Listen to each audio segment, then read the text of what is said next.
Excuse me. My name is Margaret in Windsor, and I state that I've done many videos the last couple of months, and a lot of materials on it, and I put some of it on Facebook for a long time ago, a couple of years now. The reason I'm doing this is I wrote a book in 77, 78 while living at Moonraker Apartments in Marietta, Georgia, called MD A License to Kill. It involved Larry McDonald, congressman, U.S. congressman, and urologist at Piedmont Hospital. I'd written about murders there. Forensic pathologists Warren and Rosina Matthews were murdered. They knew too much. And by the way, Jean Strokerman was gunned down on Christmas Eve in Piedmont Hospital, and that's connected to a suit she had against psychiatrists. I don't think anybody was ever prosecuted. In fact, she had the same attorney I had. I was doing the book, and I don't think anything was ever done about her murder. But anyway, I wrote a book and got a letter from the U.S. attorney on June the 23rd of 79. And April the 1st, April Fool Day of 80, I was still full of antifreeze, and this should have died, gone in a coma and died. It was a fiasco. I was transported illegally across the state line, and later was able in May to go to work for the District Attorney Simpson in Madison County, Huntsville, Alabama. Lived at Warren House. So I put all this on prior tapes to show you the ludicrous nature of the whole thing.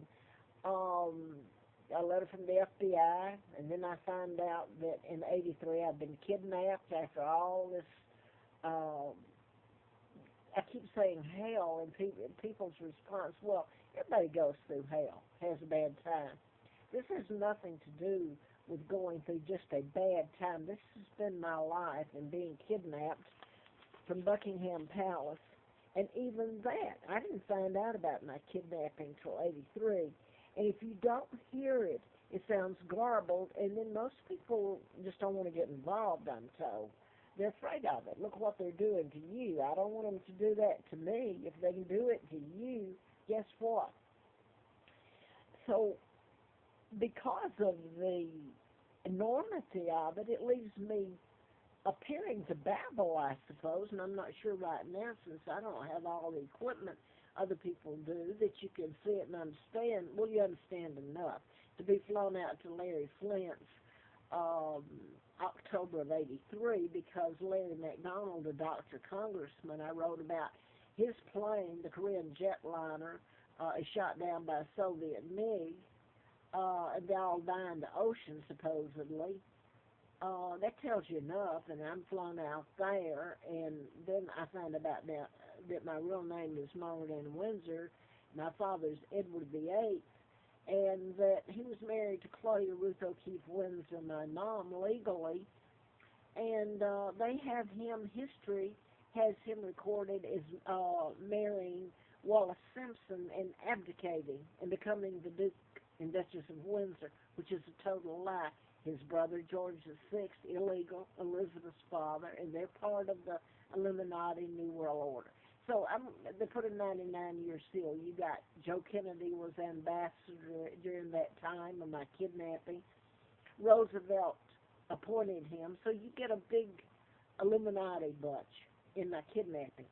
They have done everything in the book. I didn't find out about that until the fall of '83 after being out at Flint's. And the British government told me, by the way.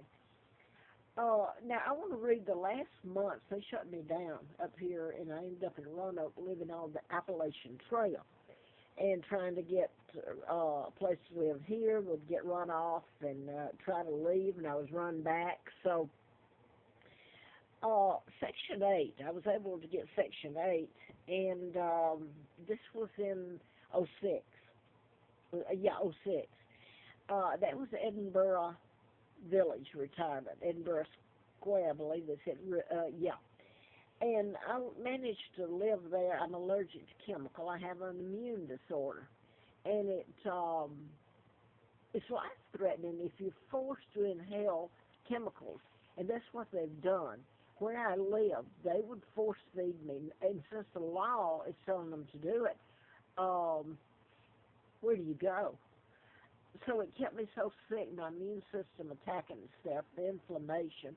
Then the medicine that I take for the inflammation tears down my kidneys. So my liver, vascular, everything, I can hardly move. I'm 75 now. So if they can do it to me, I assure you they can do it to you, and they have. Anybody out there. The law enforcement's involved in it. Now I'm just going to read this part. I put all this on prior tapes and on Facebook. I'm going to read this. What I was at Edinburgh Square Apartments, '06.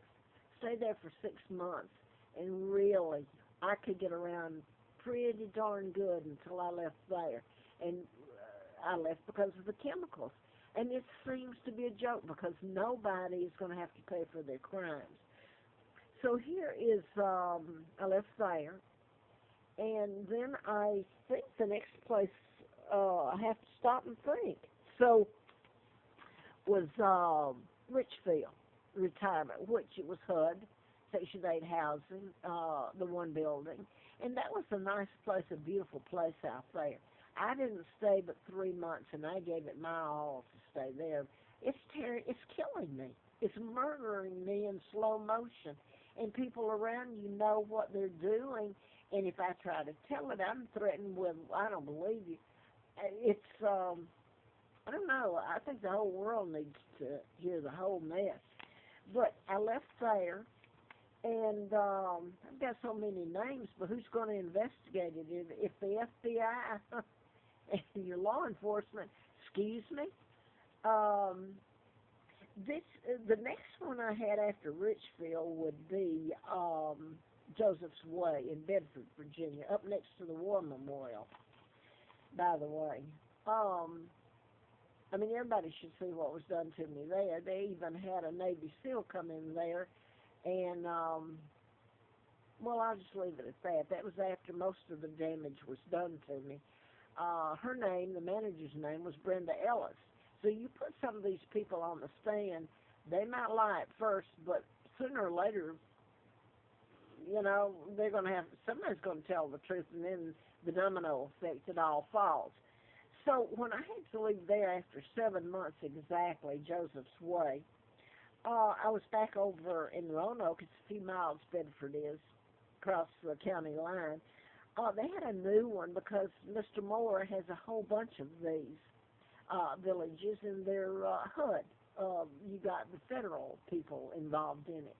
So they had a brand new one last year in Christiansburg. That's near Virginia Tech and near me, about 40 miles on the other side of it.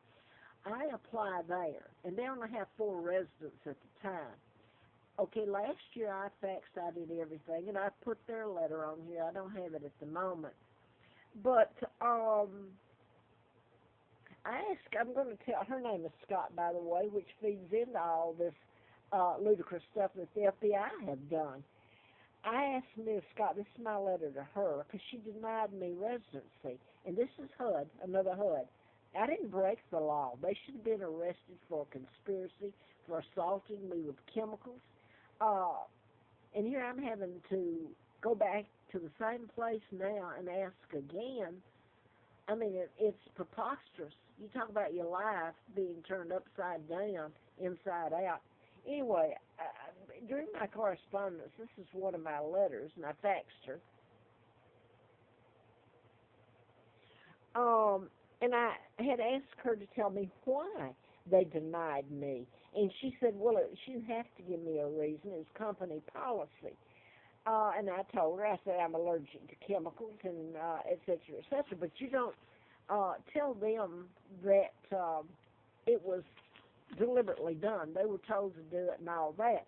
They'll just deny it and say you're nuts or something, unless they're ever hauled before a court and held accountable. Now then, that was last year. The name of that one is Melinda Moore Housing in Christiansburg. Her name is, last name